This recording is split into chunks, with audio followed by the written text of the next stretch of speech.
trở lại năm 1992, đòi lại công bằng cho mẹ, giải quyết 10 năm thù hận. Võ Tòng, ra đây một chút. Nghe tiếng trưởng thôn nói, Võ Tòng bước ra từ bếp, nhìn thấy chú hai thím hai đưa trưởng thôn đứng ở sân nhà. Võ Tòng, cậu dùng dao đe dọa thím hai à? Hắn chửi vợ tôi là một con đĩ. Tôi vừa mua dao mới cầm trên tay. Võ Tòng, Tết rồi sao còn cãi vã với chú hai thím hai? Theo tôi, cậu nên xin lỗi. Đừng cứng đầu quá. Yên tâm đón Tết. Võ Tòng, sáng nay cậu đi nhà chú hai, nói chuyện tiền trợ cấp ông nội. Sao quay mình liền bỏ đi vậy? Có vẻ hiểu rồi.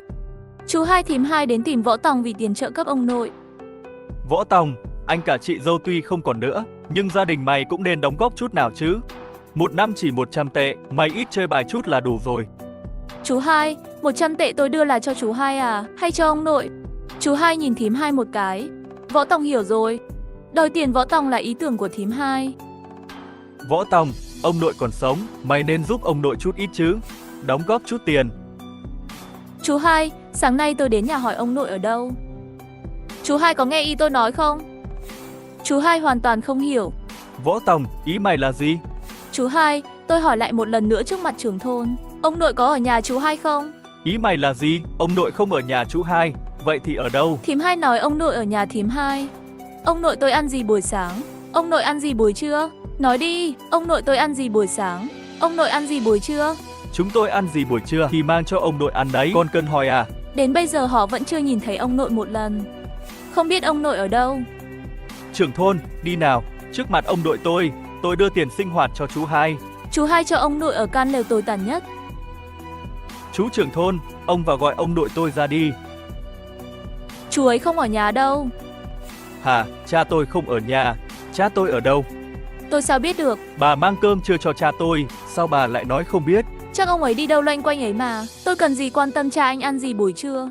Mặt ông trưởng thôn Võ Phúc Ngân đỏ ửng lên. Bị hai người này xỏ mũi. Xấu hổ lắm. Võ Tòng lạnh lùng nhìn ba người trước mặt. Bà không mang cơm cho cha tôi, bà ít ra cũng nói cho tôi biết. Ông giả vờ là người tốt à? Từ sáng đến giờ ông không vào nhìn ông già đó một cái. Ông đùn đẩy cho tôi. Thôi đừng cãi nhau nữa. Tôi hỏi hai người, chú tôi ở đâu? Hai vợ chồng Võ Quốc Dân nhìn nhau đầy gay gắt. Ông nội ở đâu? Họ hoàn toàn không biết. Từ trưa hôm qua đến giờ, ông trưởng thôn, ông nội tôi không ở nhà này. Mà chú hai thím hai của tôi lại không biết. Ông nghĩ xem nếu ông nội tôi đói chết, rét chết, chắc hai người này cũng không hay biết. Ông trưởng thôn, chú hai của tôi hỏi tôi về chi phí sinh hoạt của ông nội tôi, ông ấy còn dám xin à? Mặt ông trưởng thôn có vẻ không thoải mái. Ông già một ngày một đêm không ở nhà. Chú hai hoàn toàn không biết. Vợ chồng Võ Quốc Dân nói dối là chưa đã cho ông già ăn thịt. Thế là quá đáng rồi. Ông trưởng thôn, đừng nghe Võ Tòng nói lung tung. Hắn là kẻ lưu manh. Cậu ấy nói gì thì ông có tin được không? Thím họ Vương kia, ở nhà ông nội tôi lạnh lắm, bếp lạnh. Bà cố tình muốn làm cho ông ấy chết rét, chết đói à? Tâm lý của bà tôi hiểu rõ nhất đấy. Ông nội tôi không chịu nổi, chiều qua mới chạy sang nhà tôi. Bà toàn nói những lời xúc phạm, tin không? Tôi xé miệng bà ra đấy. Mày dám bắt nạt tao à? Mày chờ đợi con trai tao về chiều nay. Võ Tòng, cậu có lễ phép không vậy? Bà ấy dù gì cũng là thím hai của cậu. Bà ấy đã tra tấn ông nội tôi tới chết đấy. Ông bảo tôi kính trọng bà ấy là người lớn tuổi à? Tôi khinh. Nói xong, Võ Tòng cũng không quan tâm họ cãi nhau, quay ngay về nhà. Đi thẳng về nhà, ăn cơm tối xong, trời đã tối dần. Võ Tòng thấy ở xa, thím hai và con trai bà ấy. Võ Quân tới tìm Võ Tòng, có vẻ rất tức giận. Quay người lại cầm cái dao bếp đứng ở cửa nhà. Mẹ ơi, hôm nay con sẽ trả lại công bằng cho mẹ. 10 năm trước, ngày 28 tháng Chạp, vì chia ruộng đất, chia tài sản gia đình, mẹ Võ Tòng và thím hai đánh nhau, một múi tóc bị lột ra. Sau đó mẹ Võ Tòng ốm nặng một thời gian, buồn rầu 2 năm rồi qua đời. Vợ con ở kiếp trước xảy ra chuyện.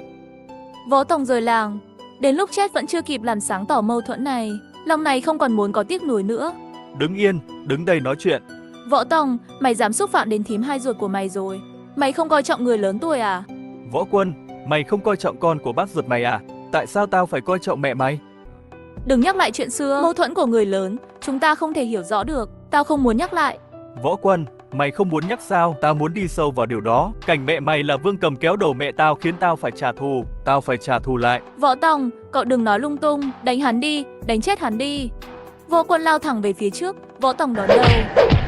Hai người cuốn chặt vào nhau. Vương Cầm kêu lên, lao tới kéo Võ Tòng. Đây là cơ hội bà ấy chờ đợi. Võ Tòng giày thoát một tay, nhắm thẳng vào, kéo một bụng tóc Vương Cầm. Võ Tòng, tóc tao đấy. Võ Quân lại muốn lao tới. Giây tiếp theo hắn dừng chân, người cứng đơ. Con dao ném xuống dưới chân Võ Quân. Võ Quân, 10 năm trước mày đã chứng kiến cảnh đó. Tao kéo tóc mẹ mày là để báo thù cho mẹ tao. Bây giờ mày hãy báo thù cho mẹ mày. Bàn tay này đã kéo tóc mẹ mày, cũng chính tay này đã dùng con dao đe dọa mẹ mày. Bây giờ mày cầm con dao kia, chặt đứt bàn tay này của tao. Nếu tao rút tay lại, tao sẽ không còn là người nhà họ Võ. Võ Quân cầm con dao nhắm vào cổ tay Võ Tòng, nhưng vẫn chưa chịu chặt xuống. Con trai à, chặt đi nào. Võ Quân không ngờ mọi chuyện lại phát triển tới bước này. Liệu con dao này có thực sự chặt xuống không? Hắn không dám. Võ Tòng à, mày quá gan đấy. Mẹ ơi, về thôi,